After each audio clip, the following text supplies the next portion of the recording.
Hello, everyone. So wanted to share this information with everyone. So this weekend is Memorial Day weekend.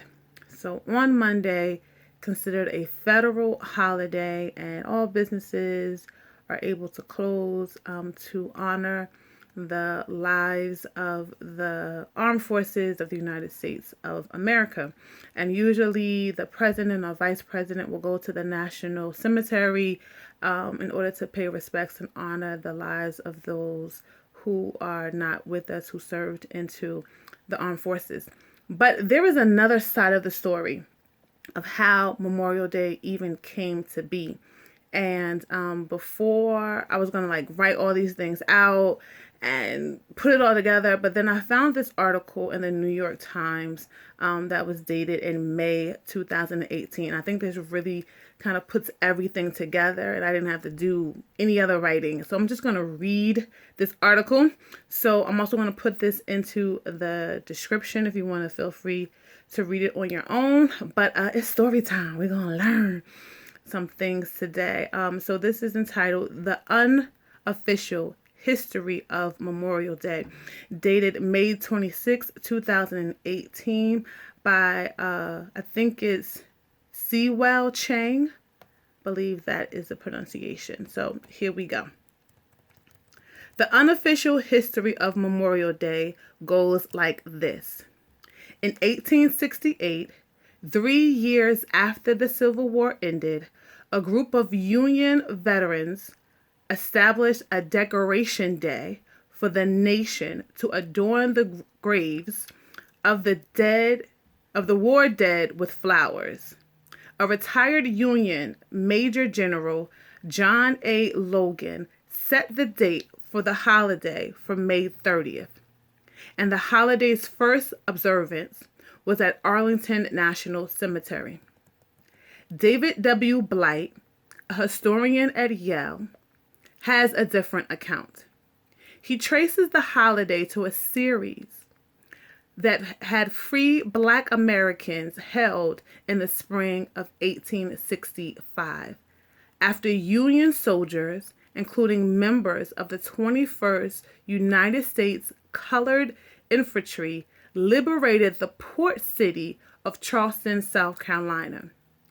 Digging through an archive at Harvard, Dr. Blount found that the largest of these commemorations took place on May 1st, 1865, at an old racecourse and jockey club where hundreds of captive Union prisoners had died of disease and been buried in a mass grave. The Black residents exhumed the bodies and gave them proper burials, erected a fence around the cemetery, and built an archway over it with the words, quote, "Martyrs of the Race Course," end of quote.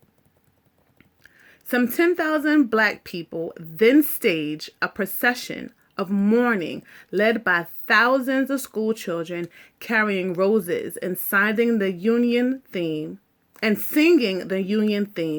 John Brown's Body. Hundreds of Black women followed with baskets of flowers, wreaths, and crosses. Black men, including Union infantrymen, also marched.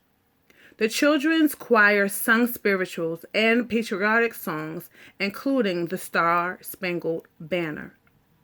The war was over, and Memorial Day had been founded by African Americans in a ritual of remembrance and consecration.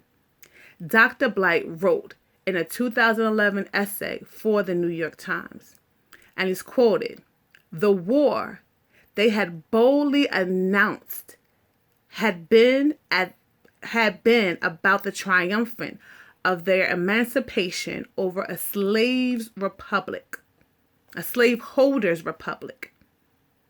They themselves were the true patriots."